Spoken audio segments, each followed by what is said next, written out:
ICC champion trophy 2025 champion হল ভাৰত। নিউজিলেণ্ডক ধুলিসাৎ কৰি 12 বছৰৰ অন্তত ভাৰতৰ চেম্পিয়ন ট্ৰফি দখল। আজি ভাৰত আৰু নিউজিলেণ্ডৰ মেচ যেহেতু ফাইনেল মেচ অনুষ্ঠিত হৈছিল ডুবাইত। আজি নিউজিলেণ্ডক 4 উইকেটত পৰাস্ত কৰে ভাৰতে আৰু 12 বছৰৰ অন্তত চেম্পিয়ন ট্ৰফি পুনৰ দখল কৰে ভাৰতে। মহেন্দ্ৰ সিং ধোনিৰ পিছত ৰোহিত শৰ্মাৰ দ্বিতীয়টো ICC ইভেন্ট জয়ী আৰু যেহেতু ইয়াৰ আগত চেম্পিয়ন ট্ৰফি 2013 চনত জিকিছিল মহেন্দ্ৰ সিং ধোনিৰ নেতৃত্বত, 2017 চনত পাকিস্তান জিকিছিল আৰু এবাৰ 2025 চনত পুনৰ চেম্পিয়ন হ'বলৈ সক্ষম হ'ল ভাৰতে। যেহেতু ভাৰতে 2013 চনৰ পৰা কোনো চেম্পিয়ন ট্ৰফি জিকা নাছিল, কিন্তু 2024 চনত T20 ৱৰ্ল্ড কাপ জিকিছিল আৰু বেক টু বেক এতিয়া ICC চেম্পিয়ন ট্ৰফি জিকিবলৈ সক্ষম হ'ল Bharat. Rohit Sharma as a captain যদিও 14খন মেচ টছত একেৰাহে হাৰিছে, কিন্তু শেষৰ 25খন মেচৰ 24খনতে ৰোহিত শৰ্মাই জয়ী হ'বলৈ সক্ষম হৈছে, মাত্ৰ এখনত হাৰিছে, কিন্তু শেষৰ 24খনেই ৰোহিত শৰ্মাই জিকি আহিছে এজ এ কেপ্টেইন। আৰু খুব এটা সফল কেপ্টেইন বুলি ক'ব পাৰিব লাগিব, যেহেতু মহেন্দ্ৰ সিং ধোনিৰ পিছত দ্বিতীয়জন কেপ্টেইন যিয়ে নেকি দুটা ICC ইভেন্ট জয়ী হ'বলৈ সক্ষম হৈছে, 2024 চনৰ T20 ৱৰ্ল্ড কাপ আৰু ICC চেম্পিয়ন ট্ৰফি।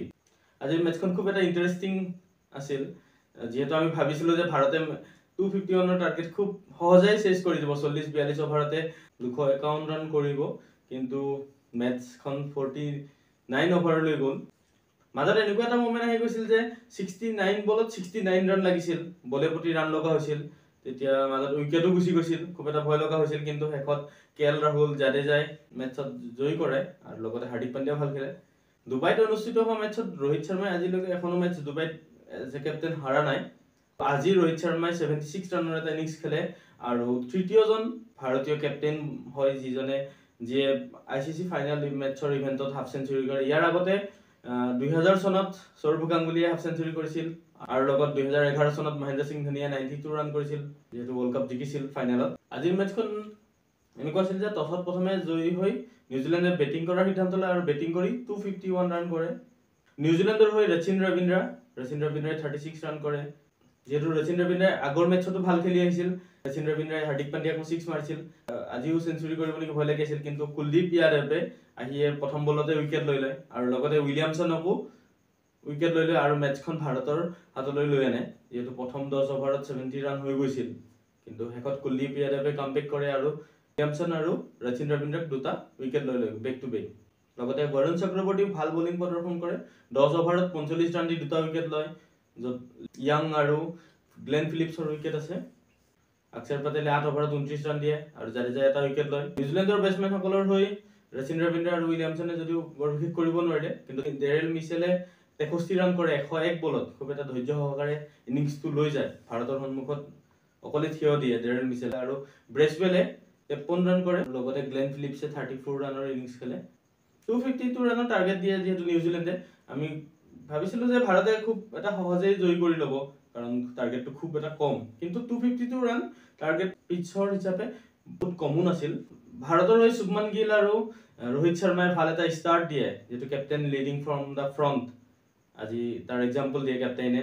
104 ৰানৰ অপেনিং পাৰ্টনাৰশ্বিপ কৰে শুভমান গিলৰ সৈতে ৰোহিত শৰ্মাই আৰু ষ্টাৰ্টিঙতে মাত্ৰ 18 অভাৰ 100 কৰি দিয়ে ভাৰতীয় বেটছমেনসকলে, ৰোহিত শৰ্মা আৰু শুভমান গিলে। তেতিয়া এনেকুৱা লাগিছিল যে মেচখন ওৱান চাইডেড হ'ব নেকি, ভাৰতে খুব জলদি জয়ী হ'ব, কিন্তু শুভমান গিলৰ উইকেট লৈ লয় চেন্নাৰে, যেহেতু গ্লেন ফিলিপছে ভাল এটা কেটছ লয়। গ্লেন ফিলিপছ কণ্টিনিউ ভাল প্ৰদৰ্শন কৰি আছে ফিল্ডিঙত, আজিও শুভমান গিলৰ কেটছ লয়।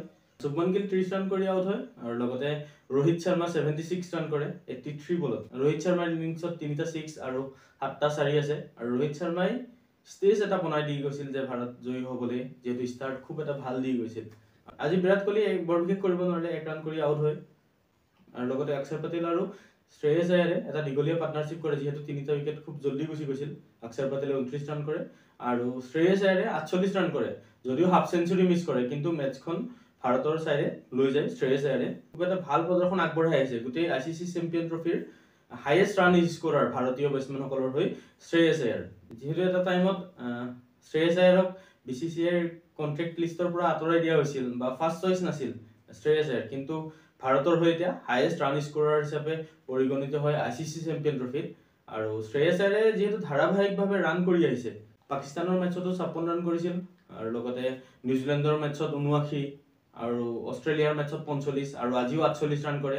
ভাৰতীয় দলৰ হৈ হাইয়েষ্ট ৰান স্কোৰাৰ হিচাপে পৰিগণিত হয় শ্ৰেয়স আয়াৰ, যেহেতু শ্ৰেয়স আয়াৰ খুব এটা আণ্ডাৰৰেটেড প্লেয়াৰ। আৰু লগতে কে এল ৰাহুলো যেহেতু ধাৰাবাহিকভাৱে ৰান কৰি আছে, খুব এটা প্ৰশংসনীয় ইনিংছ খেলে, আজিও 34 ৰানৰ ইনিংছ খেলে। কে এল ৰাহুলক যিমান প্ৰশংসা কৰিলেও কম। আজিৰ মেটছখন কে এল ৰাহুলে শেষলৈকে লৈ যায় আৰু নট আউট হৈ ভাৰতক জয়ী কৰাই আহে কে এল ৰাহুলে, যদিও নন ষ্ট্ৰাইকাৰ এণ্ডত থাকে। ৰবীন্দ্ৰ জাদেজা 4 মাৰি মেটছখন জয় কৰে। যেহেতু অষ্ট্ৰেলিয়াৰ লগত আগৰ মেটছখনো নট আউট হৈ ভাৰতীয় দলক জয়ী কৰাই আনে, আজিও তাৰ ব্যতিক্ৰম নহ'ল, আজিও নট আউট 34 ৰান কৰি নট আউট থাকে। আজি চেম্পিয়ন ট্ৰফিৰ man of the match Rohit শৰ্মাক দিয়া হয় প্লেয়াৰ অফ দ্য মেটছ, আৰু লগতে player of the tournament Rachin ৰবীন্দ্ৰক দিয়া হয়, যিহেতু ৰচিন ৰবীন্দ্ৰই খুব ভাল প্ৰদৰ্শন কৰিছে নিউজিলেণ্ডৰ হৈ।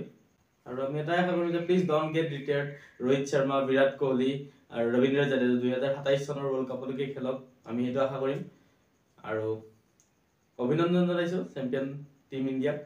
ভিডিঅ'টো যদি ভাল লাগিল লাইক কমেণ্ট কৰি দিব, আৰু এইদৰে খেলৰ আপডেটসমূহ পাই থাকিবৰ বাবে মোৰ পেজটো ফ'ল' কৰি দিবলৈ নাপাহৰিব। আৰু আপোনালোকে কমেণ্ট কৰি জনাব যে কোনটো মুহূৰ্তত এনেকুৱা লাগিছিল যে ভাৰত হাৰিব নেকি, আপোনালোকে কমেণ্ট কৰি জনাব। ধন্যবাদ।